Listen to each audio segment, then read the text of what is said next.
আসসালামু আলাইকুম রহমতুল্লাহ। অনেকদিন পরিকল্পনা ছিল একটা পুকুরের মতো ছোট, যেখানে দেশীয় মাছ আছে, ওইটা সেচ দিয়ে মাছ ধরবো।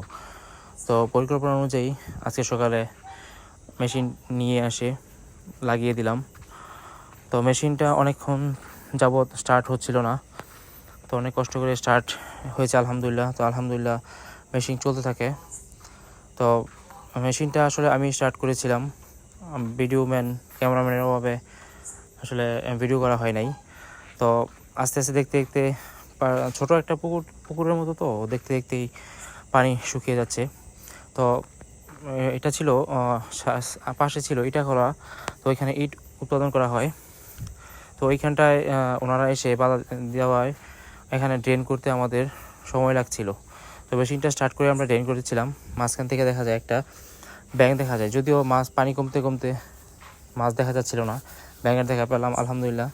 যেখানে মাছ আছে সেখানে ব্যাঙ আছে, এটাই স্বাভাবিক।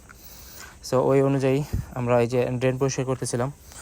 আমরা টোটালি 4 জন কাজ করছিলাম, আর যিনি পুকুরের মালিক ওনার অনুযায়ী আমরা 6 জন শেয়ারের মতো। তো আলহামদুলিল্লাহ দেখতে দেখতে ড্রেন করা শেষ হয়ে যায়। তো ড্রেন করার শেষে পানিও ঠিকঠাক মতো প্রবাহিত হচ্ছিল।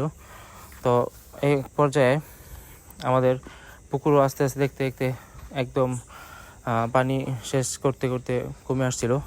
তো দেখতেই পাচ্ছেন নিচে একজন রেখেছি, সে পাইপ নাড়িয়ে টাড়িয়ে দিচ্ছিল পানি ওঠার জন্য, সঠিক টাইমে পানি যাতে উঠে কোনো কাদা টাদা আটকে না যায়।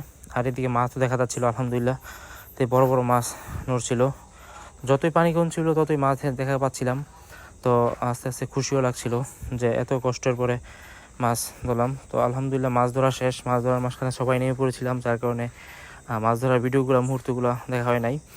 তো মাছ ধরার শেষে আমরা মেশিন উঠিয়ে বাড়ির দিকে যেতে হবে, রওনা করতে হবে, এই জন্য মাছ টাছ উঠিয়ে নিলাম। এখানে মাছ পেয়েছি, শাকার মাছ ছিল, বড় মাছগুলো আসলে অন্য কোনো মাছ না, দেশীয় মাছ ছিল, টাকি আর হচ্ছে শিং আর কই, এই তিনটে প্রকার মাছ।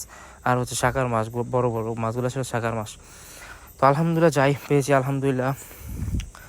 তো আল্লাহর রহমতে এই প্রক্রিয়া চলছিল। তো আলহামদুলিল্লাহ শুক্রিয়া।